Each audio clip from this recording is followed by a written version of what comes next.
आहे हा प्रश्न PSI या एक्झामसाठी विचारला गेलेला प्रश्न आहे. याचं एक्सप्लेनेशन पाहूयात काय आहे.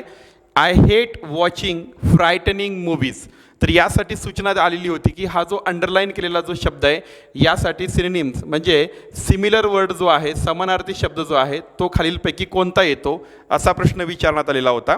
तर यापैकी पहा पर्याय दिले आहेत आपल्याकडे. स्केरी, क्राईंग, हरॅश अँड स्टॉमी या शब्दांचे अर्थ आपण समजून घेऊयात. या ठिकाणी स्केरी जे आहे या शब्दाचा अर्थ होतो भीतीदायक किंवा भीती वाटणारे, भीतीदायक किंवा भीती वाटणारे. ओके. क्राईंग ही रडण्याची क्रिया आहे. ओके. जेव्हा प्रत्यक्षात आपल्या डोळ्यातनं पाणी खाली गळत असतं त्या सिच्युएशनला आपण म्हणतो क्राईंग.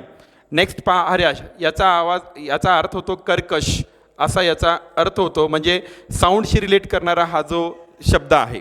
देन स्टॉमी हा जो शेवटचा पर्याय आहे या शेवटच्या पर्यायामध्ये स्टॉमी म्हणजे काय गर्जना करून म्हणजे वेदर जे असतं हवामान असतं त्या ठिकाणी जेव्हा पाऊस गडगडाट करत पडत असतो त्या संदर्भातला हा शब्द आहे.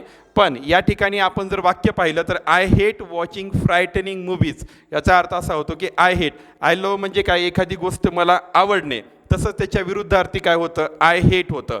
मग मला काय आवडत नाही वॉचिंग पाहायला काय फ्रायटनिंग मूवीज म्हणजे मला असे चित्रपट पाहायला आवडत नाहीत जे की भीतीदायक असतात किंवा भीती दाखवतात किंवा ते पाहत असताना भीती वाटते.